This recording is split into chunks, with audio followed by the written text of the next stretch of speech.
Bonjour et bienvenue dans la quotidienne de School TV, l'émission qui vous raconte l'éducation au quotidien. Au sommaire aujourd'hui, Valérie Piot est avocate, spécialiste de droit de l'éducation. Vous la connaissez si vous nous regardez régulièrement, puisqu'elle vient souvent dans la quotidienne nous parler des sujets qui montent dans son cabinet. Aujourd'hui, celui des violences sexuelles, croissance endémique, nous dira-t-elle. Elle nous dira aussi que faire. Elle est l'invitée du Grand Oral. L'Anti-Sèche des Maguessel. L'Anti-Sèche, vous le savez, c'est la façon dont l'actualité résonne dans les programmes. Programme d'histoire aujourd'hui et actualité anniversaire, celui des 75 ans de la mort de Gandhi. L'heure de la récré, c'est toujours avec Emma, un combat original aujourd'hui, celui des émojis à lunettes, elle vous dira tout. Et puis enfin, on retrouvera Marie-Olivier pour son cours particulier. Elle a fait un tour des réseaux sociaux à la recherche de professeurs qui utilisent ces réseaux pour enseigner les mathématiques. La quotidienne de School TV, c'est maintenant. C'est parti, Grand Oral. Régulièrement dans la quotidienne, on vous propose de pousser la porte du cabinet de l'avocate Valérie Piot, spécialiste du droit de l'éducation. C'est ce qu'on va faire aujourd'hui à partir d'une alerte, Valérie, que vous nous avez adressée sur le sujet des violences sexuelles et sexistes. Bonjour maître. Bonjour. Je vous donne du Valérie comme ça, mais en fait, il faut que je sois un petit peu plus respectueux de vos fonctions. Ces dernières semaines, nous avez-vous écrit il y a quelques jours, vous avez pléthore de demandes liées à des accusations, alors notamment dans des écoles du supérieur, mais on le verra, ça peut concerner aussi des lycées, voire remonter au collège. De plus en plus d'alertes et d'étudiantes qui dénoncent des faits de nature sexuelle. Oui, tout à fait. Alors, beaucoup dans le supérieur, mais également au collège et lycée. Il y a de plus en plus d'élèves qui dénoncent des violences sexuelles et sexistes. Et du coup, ça génère à la fois une réponse de l'établissement scolaire, que ce soit supérieur ou collège-lycée.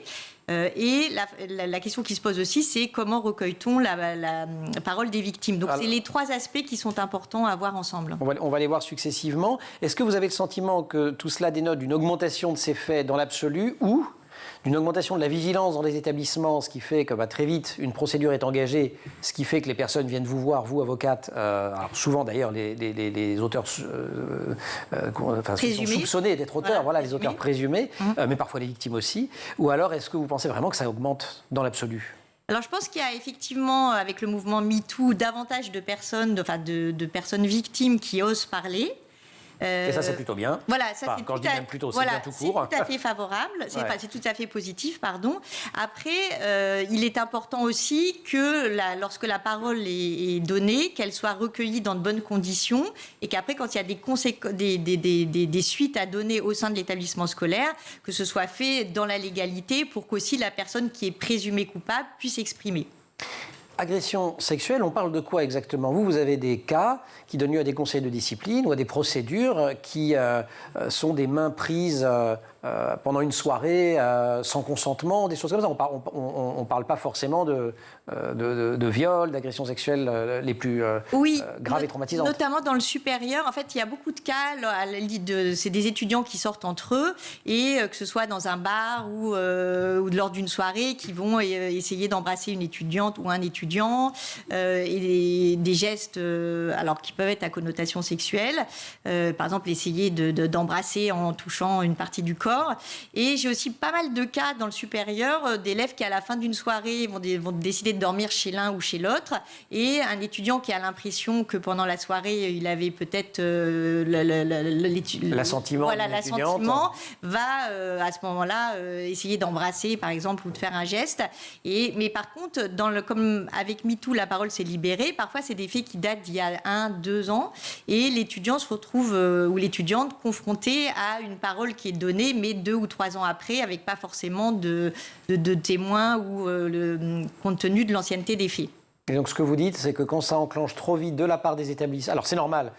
Il faut signaler. C'est-à-dire vous êtes victime de ça, évidemment, vous le signalez.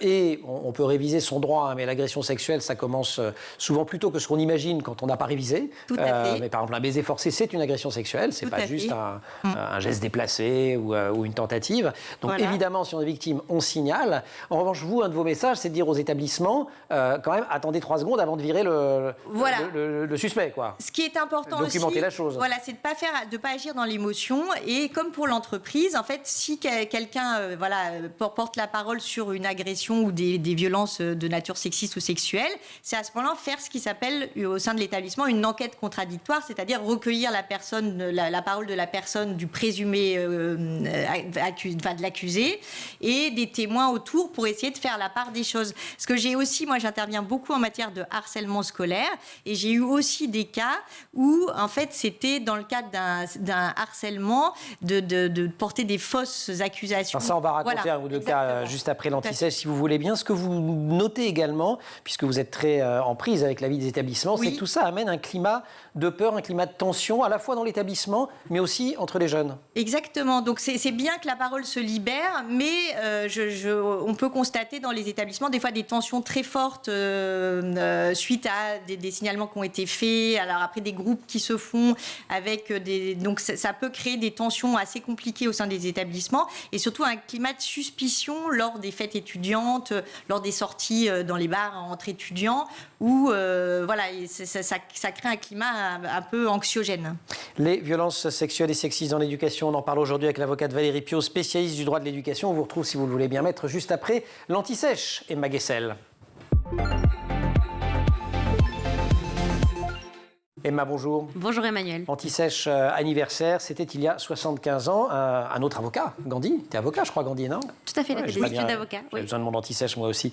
Gandhi était assassiné et vous revenez sur cette immense figure de la vie politique indienne, figure qu'on croise beaucoup dans les programmes scolaires dès le collège. Dès le collège, en cours de 3e, cours sur la décolonisation, je vais y arriver. En Inde, nous sommes alors dans les années 1920 et déjà les nationalistes indiens se battent pour l'indépendance du pays qui est sous domination britannique. Et donc à ce moment-là, Gandhi, qui avait quitté le pays, est de retour depuis plusieurs années en Inde. Oui, alors il naît bien en Inde, voilà, en 1869, mais il part faire ses études d'avocat donc à Londres avant d'aller travailler en Afrique du Sud. Là-bas, il y a une forte communauté indienne qui subit du racisme et Gandhi va les défendre. Il développe là-bas peu à peu sa doctrine fondée sur la non-violence, la maîtrise de soi et la poursuite de la vérité, terme inventé par Gandhi, le satyagraha. Et à son retour en Inde, il est déjà très connu et on l'a surnommé le Mahatma. D'ailleurs, ça veut dire quoi, Mahatma? Ça veut dire grande dame. Voilà. Et on l'appelle souvent le Mahatma Gandhi. Mais oui, on l'accueille en héros et il devient le chef de file de ceux qui demandent l'indépendance de l'Inde. En 1921, il devient le dirigeant exécutif du Parti du Congrès. Et à ce moment-là, la lutte s'intensifie. Gandhi prône l'autosuffisance économique et les Indiens qui veulent l'indépendance rejettent tout ce qui est britannique et notamment le textile. On voit souvent Gandhi tisser du coton sur son rouet, regardez.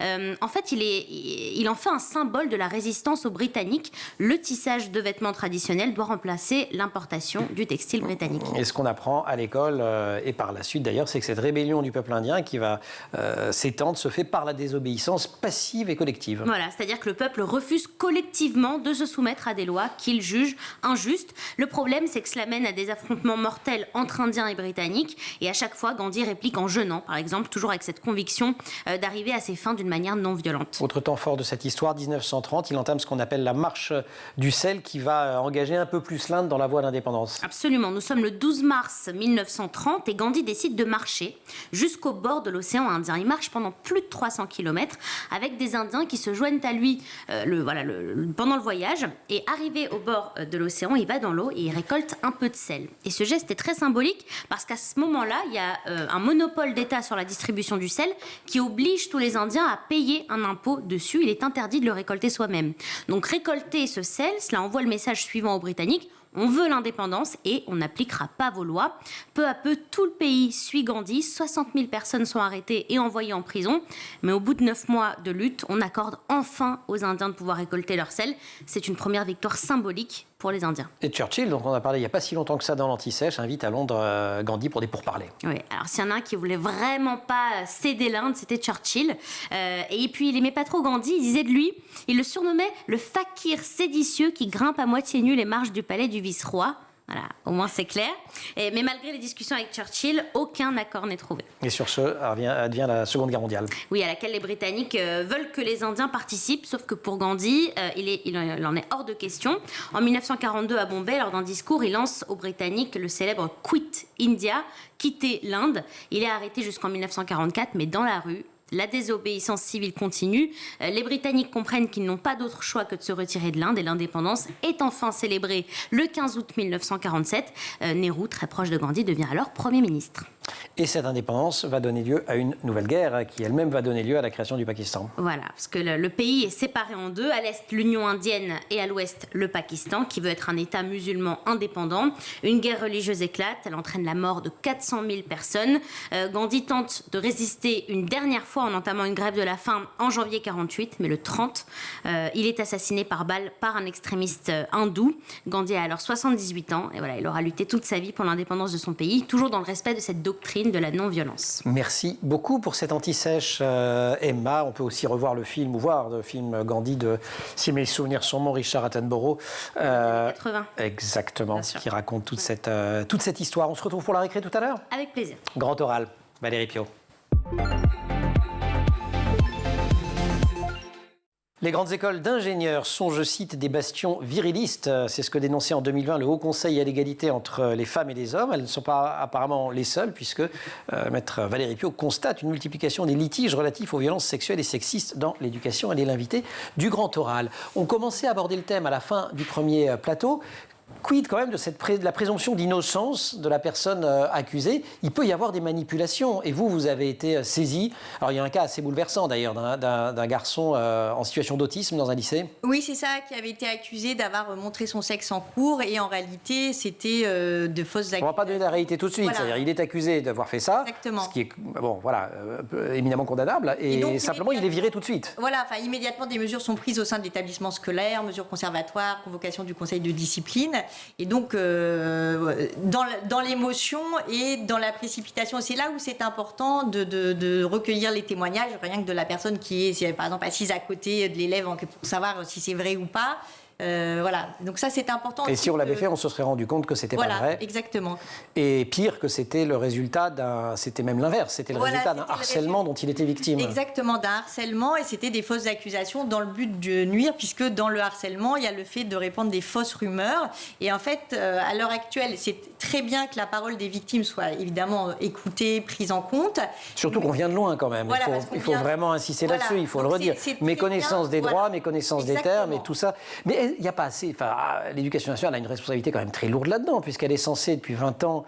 former. Mais oui. Au moins 3 séances au collège, au lycée, par an. Pour les élèves. Pour les élèves. Et c'est vrai que dans les séances de l'approche de la sexualité, il y a le consentement, le respect de l'autre. Voilà. Et c'est vrai que c'est un tout. Et si déjà au collège, lycée, c'est pas enseigné et que ces codes-là ne sont pas acquis par les élèves, c'est là qu'on arrive aussi dans le supérieur où ils sont plus âgés, ils ont plus de liberté avec les fêtes, etc., à des comportements qui dérapent avec des violences sexuelles, sexistes, etc. Et on peut douter que les établissements eux-mêmes, quand je dis les établissements, j'entends les administrations, les enseignants soient formés. Ah bah oui, notamment sur l'éducation sur la sexualité, c'est sur la base, je crois, du volontariat où on fait intervenir des personnes extérieures. Donc on voit que c'est encore voilà, c'est un long chemin pour que les élèves aient cette formation. Par du personnel formé et surtout de façon régulière. On se fait épingler depuis 20 ans dans plein de rapports disant dont celui que je citais à l'instant, sur le fait qu'on est... Celui cité sur les écoles d'ingénieurs, mais bref. Exactement, mais il y a les mêmes sur l'école en général. Sur l'école en général, tout à fait. Avec aussi un déficit de culture juridique que vous... Alors, dont vous vivez entre autres, maître, mais ce dont on se réjouit. Mais quand même dans les établissements scolaires, voilà. Alors, il y a une partie droit théoriquement dans la formation des chefs d'établissement, etc. Mais le respect d'une procédure, etc., c'est quand même très souvent, c'est lunaire. C'est Debarbieu qui avait fait un rapport Éric Debarbieu, un chercheur spécialiste des violences. Qui disait en fait, il n'y a pas la culture du contradictoire. On a l'impression que quand on recueille la parole de la personne qui est accusée, c'est lui donner raison, mais pas du tout. Et donc, dans l'éducation nationale, cette culture-là n'existe pas. Le fait d'interroger un présumé agresseur ne veut pas dire qu'on le croit. Ça veut simplement dire qu'on recueille sa parole. S'il dit j'étais à côté de 3 personnes, on va recueillir le témoignage des 3 personnes qui étaient là. Et c'est ça qui est important. C'est-à-dire que ne pas agir dans l'émotion, agir... il faut quand même que les conseils de discipline aient valeur d'exemplarité par rapport aux élèves. Et pour l'ambiance scolaire, c'est important que ce soit fait dans la rigueur juridique. Et voilà, sinon, vous avez des parents et des élèves qui arrivent au conseil de discipline avec avec Valérie Piot et elle gagne à tous les coups, voilà. Ça nous fait plaisir pour vous. mais dans un certain nombre de cas, ça aurait pu être évité par le simple respect du droit. Et puis c'est meilleur pour le climat scolaire, disons-le. Voilà, exactement. Et puis ça peut aller très loin. C'est que moi j'avais eu le cas d'un gamin qui avait été accusé de viol. Du coup, il était enfin voilà, ça avait pris des proportions, alors qu'en réalité c'était une ex-petite copine. C'était voilà. Donc des fois c'est des querelles. Mais racontez-nous si. C'était un gamin qui avait été. C'était une vengeance, c'est ça? Voilà, c'était une vengeance amoureuse. C'était le nouveau petit copain de l'ex-copine. Bref, et du coup qui se vengeait en ayant avisé. Donc il peut y avoir des choses très graves et du coup là pour le coup qui relèvent du harcèlement à l'encontre de la personne qui est accusée puisque de propos, de gestes de nature sexuelle ou de choses graves. Et vous qui êtes régulièrement saisi sur ces histoires de harcèlement, vous avez l'impression que depuis quelques années, avec l'ouverture, la libération de la parole, qui est quelque chose de vraiment positif, on ne le dira jamais assez, mais qu'avec la libération de la parole et la focalisation sur ces questions de violence sexuelle et sexiste, c'est devenu un nouveau sujet, un instrument de harcèlement. Voilà, ça s'est déplacé. Je constate que c'est utilisé à mauvais escient parfois. Par des personnes pour harceler et avec du coup l'émotion dans l'établissement scolaire, il va y avoir des répercussions immédiatement sur la personne qui est accusée à tort. Mais bien évidemment, il ne faut pas que ça soit un frein pour que la parole des victimes, des véritables victimes, soit recueillie et qu'on agisse au sein de l'établissement pénalement quand une personne est victime d'une agression sexuelle. Il ne s'agit pas du tout... Voilà, c'est très bien que la parole se soit libérée. Maintenant, il faut rester vigilant pour que ça ne soit pas utilisé. Il y a des dégâts collatéraux. Notamment dans le cadre d'un harcèlement par diffusion de fausses rumeurs ou de fausses accusations, par exemple. Valérie Piot, invitée du Grand Oral, on peut se rapporter à votre bouquin, le Guide Piot, qui est toujours tout à fait. en vente. Sur le Guide Piot, je fais tout ça de mémoire, des droits des élèves et des parents. Exactement. Formidable. On se retrouve juste après la récré. Pour l'instant, Emma.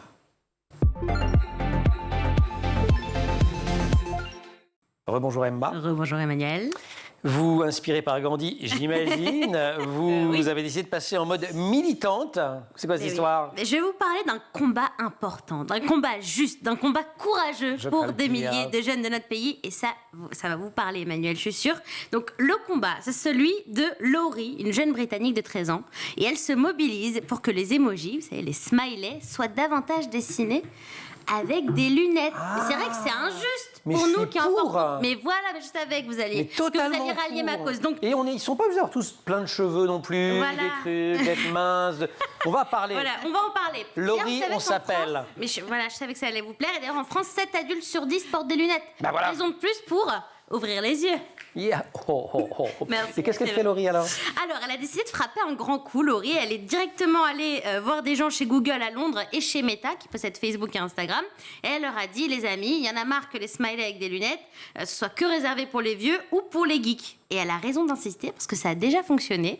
Il y a 4 ans, elle avait écrit à Disney au même sujet. Et grâce à elle, l'héroïne du film Encanto, sorti en 2021, Mirabel, l'héroïne, porte des lunettes. Et Laurie, elle explique, je voulais que les enfants ne ressentent pas la même chose que moi quand j'étais petite. Avoir un modèle qui porte des lunettes et qui ne les enlève pas pour être beau ou belle fait une énorme différence. C'est vrai que ça peut être, quand on est petit, ça peut être discriminant de porter des lunettes. Donc vive nous, Emmanuel, et vive tous ceux qui portent des lunettes. Les enlevez pas. Ah, je la remets. Eh ben, merci beaucoup, Laurie. Continue le combat. Autre combat avec Valérie Piot. Sur l'année universitaire 2019-2020, on sait que 140 000 personnes ont été concernées par des agressions ou tentatives d'agression à caractère sexuel, soit 4% de la population étudiante. Quand je dis personnes, il s'agit de personnes dans les universités. Ce sont des chiffres que donnait en fin d'année dernière Sylvie Retailleau, la ministre de l'Enseignement supérieur. Elle en profitait alors pour annoncer que le budget dédié à la lutte contre ces violences allait passer de 1,7 à 3,5 millions d'euros annuels. On en parle de tout cela avec l'avocate Valérie Piot. Est-ce que vous avez des conseils à donner, pour le coup, aux victimes? Alors les victimes, oui, de façon très claire. Déjà, aller parler au sein de l'établissement comme un salarié va aller voir la RH ou pas. Ouais. Maintenant, espérons qu'avec la parole qui se libère, ça sera y aller. Donc, c'est aller voir au sein de l'établissement parce que là, il faut que ça s'arrête immédiatement et qu'il y ait des mesures rapides. En fait, c'est ça qui est important, c'est que sur le lieu... C'est ce mélange entre la rapidité de faut que ça s'arrête et donner le temps à la justice de se faire Mais c'est la différence entre le pénal et ce qui se passe au niveau disciplinaire dans l'établissement scolaire. C'est-à-dire que l'établissement scolaire, en fait, il faut qu'il y ait une réponse rapide, c'est-à-dire que la victime soit écoutée, qu'éventuellement il y ait un signalement, puisque l'école peut faire un signalement au procureur de la République si la victime dénonce des faits, par exemple, d'agression sexuelle. Et après, en fait, faire cette fameuse enquête contradictoire, c'est au sein de l'établissement écouter les différents protagonismes, réunir des témoignages, voir si des personnels éducatifs ont pu constater des choses. Donc faire quand même ce travail-là, pas dans l'émotion. Et après, faire assez rapidement, prendre des mesures disciplinaires pour assurer la bonne... Enfin, qu'il n'y ait pas de tension et de... Il ne faut pas que la victime présumée se retrouve confrontée dans la même classe à son agresseur. Donc tout ça, il faut qu'il y ait quand même une rapidité. Mais cette rapidité n'exclut pas de prendre le temps de comprendre ce qui se passe en réunissant des témoignages. Y compris, si on veut d'ailleurs, que l'agresseur, s'il se confirme qu'il a bel et bien agressé, soit dûment condamné. Et que le truc ne soit pas cassé par vice de forme, faute de moi, j'ai déjà eu effectivement des accusations finalement qui relevaient du harcèlement et qui après ont été annulées des années après par le tribunal administratif. Donc l'important, c'est d'avoir ce temps-là. Et s'il y a vraiment une urgence, on peut même faire une mesure conservatoire, mais ne pas tenir tout de suite le conseil de discipline sans les événements. Ça, c'est important. Je suis victime, vous en parliez en début d'émission, de ce que moi j'identifie comme étant une agression, dans une soirée, à la fin d'une soirée. Ça ne concerne pas mon établissement. Voilà, c'est là où on est dans la zone grise. Voilà. C'est-à-dire que l'établissement scolaire... Ce qui se passe après une soirée étudiante, par exemple, ça relève de la soirée étudiante ? C'est tout le problème. C'est-à-dire que normalement, l'établissement, c'est au sein de l'établissement et c'est aux abords de l'établissement. Donc, normalement, ce qui se passe à l'extérieur relève de la vie privée. Donc, alors, ça s'est un peu étendu quand même, si mes souvenirs sont bons, typiquement autour du bizutage, d'événements qui sont organisés sous égide de l'école ou de l'association de l'école. Là, on considère que l'école a sa responsabilité. Exactement. Donc, après, c'est là où ça s'étend. Si c'est exactement ce que vous dites, des événements type bizutage ou soirée dans les locaux de l'école, ou même dans etc. une boîte de nuit, que sais-je, mais dans ce cadre-là. Après, ça concerne aussi l'école. Si c'est des étudiants qui sont dans la même, qui se retrouvent ensemble dans le même cours, etc. Et du coup, que la victime et le présumé agresseur, ça pose un problème de quotidien dans l'établissement scolaire. Et c'est là où l'établissement, pour préserver le bon fonctionnement de l'école, éviter une dégradation du climat scolaire et assurer la protection de la victime, peut être amené à prendre des mesures comme un aménagement de la scolarité en distanciel, par exemple, pour le présumé agresseur. Après, il peut y avoir des sanctions disciplinaires, parce que en fait, le disciplinaire, ce qui est pris comme sanction au sein de l'établissement n'est pas forcément lié à la sanction pénale. Donc, s'il y a des témoignages, etc., l'établissement peut sanctionner, prendre des mesures d'aménagement de la scolarité, faire en sorte qu'ils soient protéger la victime. Voilà, protéger la victime, qu'ils soient plus ensemble dans la même classe, etc. Donc, des mesures rapides au sein de l'établissement scolaire qui peuvent aller jusqu'à l'exclusion. Mais ensuite, le temps de l'enquête, le temps du contradictoire, pour que les choses soient faites correctement. Est-ce que vous avez l'impression que les lois, les politiques actuelles sont suffisamment efficaces pour lutter contre les violences sexuelles et sexistes dans l'éducation ? Alors, je trouve qu'il y a une amélioration puisqu'on a cette parole qui est étendue. Voilà, je pense que simplement, il faut que la parole de la victime soit recueillie et qu'après, outre les signalements au procureur, etc., il y ait quand même le temps de se poser pour savoir recueillir des témoignages pour qu'une procédure n'accuse pas... Donc en fait, les lois vont bien, mais il y a une espèce d'atmosphère en ce moment où vous dites quoi ? En quelque sorte, il y a une sorte de backlash, c'est-à-dire qu'on a été tellement loin on se dit, oh là, il s'est passé quelque dans chose, le fait de ne pas écouter les paroles du tout des femmes, parce que ce sont quand même 95% des femmes qui sont victimes d'agressions, et où maintenant, il y a une espèce de... En fait, on va dire, on est dans l'émotion, et donc immédiatement, on va... Oui, c'est pas une question de backlash, c'est entre l'émotion et la raison. Oui, c'est ça, exactement, où on se dit, il faut agir tout de suite sans savoir ce qui s'est passé. Donc l'idée, c'est pour agir, il faut savoir exactement quelle est la réalité des faits, qui a pu assister, qui a pu être témoin, et que quand il y a une réponse disciplinaire, elle soit sur des éléments qui sont tangibles. Merci beaucoup Valérie Piot, avocate spécialiste du droit de l'éducation. Vous restez avec nous, on va parler des réseaux sociaux qui sont un grand lieu de harcèlement, mais vous allez voir, on peut en faire autre chose, on peut apprendre les maths. Et ça, c'est Marie-Olivier qui va nous le dire. Emma, merci beaucoup, cours particulier.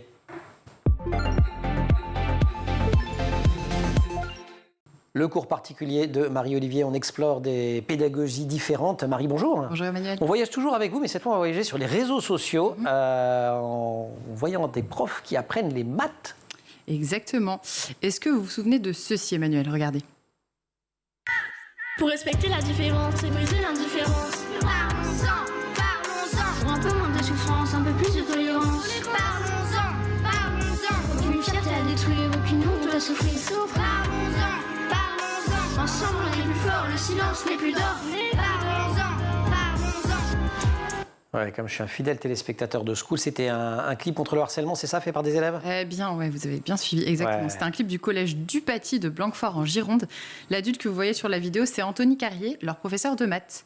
Mais son nom de scène, c'est Arieka, puisque l'enseignant girondin est aussi un rappeur. D'accord, et donc c'était lui qui les avait initiés au rap pour faire le clip. Oui, c'est ça. Il tient un atelier rap depuis plusieurs années dans le collège et les jeunes interprètent des titres sur le harcèlement scolaire, par exemple, mais pas seulement. Figurez-vous qu'Arieka va plus loin pour mêler sa passion et sa profession. Il a créé Rapématique. Rapématique, donc on apprend les maths avec le rap. C'est ça. Et Arieka est devenu une star des réseaux sociaux. Il n'y a pas que les élèves de Blanquefort qui le suivent, puisque Rapématique n'est pas loin de franchir la barre des 10 000 abonnés sur sa chaîne YouTube. Génial, et ça donne quoi alors? Il fait des fiches de révision en rap. Est-ce que vous voulez réviser les équations, par exemple? Alors je sais pas si vous me demandez ça à moi, si c'est révisé, on va les viser déjà. Allez, visons On les y va? équations. Allez, C'est visons les équations. Ok. Les équations. Niveau 4e. Ok. Aujourd'hui, nouveau chapitre, on va parler équation. On pose les bases, de suite, commençons par la définition.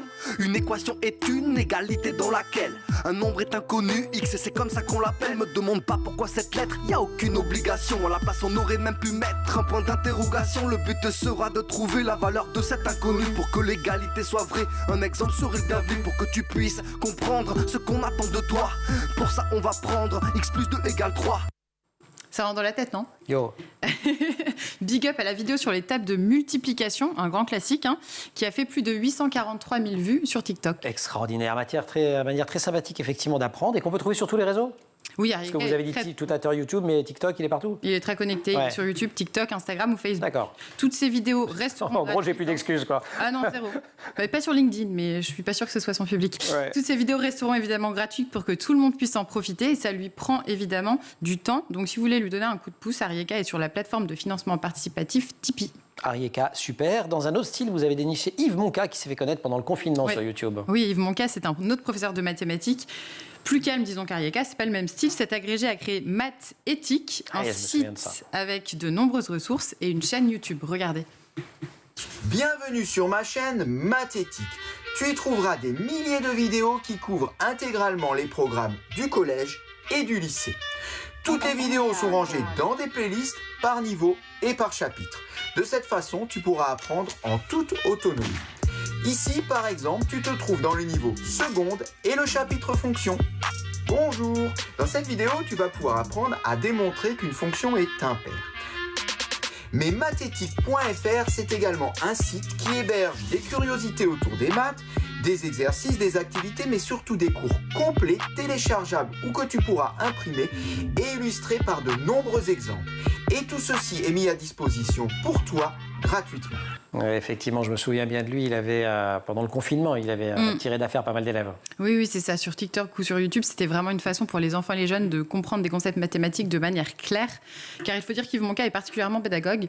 Et il a d'ailleurs souvent été élu sur les réseaux sociaux, prof préféré ou encore père idéal. Ouais, mais pourtant, il n'a pas l'air spécialement... il a l'air assez humble. Il se donne pas en spectacle, c'est le moins qu'on puisse dire. Il est très humble. C'est un professeur dévoué qui ne l'a pas fait pour être sous le feu des projecteurs Ouais, du tout. c'est raté. Il a donc dû apprendre à gérer cette célébrité un peu soudaine, mais comme il est passionné par les maths et il aime les enfants et les jeunes, c'est lui qui le dit, ça se sent. Donc on le voit même à travers l'écran, il est très investi. Et on n'est pas au pays des influenceurs, là, puisqu'il ne dégage pas d'argent en faisant tout ça. Non, comme Arieka, l'idée c'est de publier des cours et des contenus gratuits, d'autant que même l'argent des pubs sur YouTube, Yves Monca le reverse régulièrement à des associations comme les Restos du Cœur ou l'UNICEF. Et il en a fait un bouquin. Exactement, c'est tout récent, depuis début janvier, des livres pour tout niveau sont sortis, tous les niveaux du collège, avec la méthode d'Yvan et Florie Monca. Florie, c'est sa fille, aussi prof de maths. Ces livres, c'est tout simplement la chaîne YouTube en version papier, avec les cours de base, des exercices d'entraînement et de synthèse, où l'on peut scanner un QR code pour accéder aux corrections. Génial. Merci beaucoup, Marie, pour cette petite visite. On est impardonnable si on ne sait pas les équations. C'était combien le X? Il valait combien tout à l'heure? 3. Ouais, vous croyez vraiment? Ouais, moi, j'aurais dit 2. Allez, correction dans le prochain cours particulier. Marie, merci. Maître Valérie Piot, merci beaucoup. On se reporte à votre bouquin, le guide Piot des droits des élèves et des parents, sous édition d'étudiants toujours. Toujours. Voilà, qu'on peut trouver extrêmement facilement. Et puis merci évidemment à toute l'équipe, à Laure Rodemont pour le maquillage, à Marine Plantec pour la préparation de l'émission qui aujourd'hui est assistée par Dylan Colère en régie. Au son, Saïd Mamou, Elisa Bernardo à la réalisation. Vous restez sur School TV, vous nous retrouvez nous en permanence sur Internet et sur les réseaux sociaux.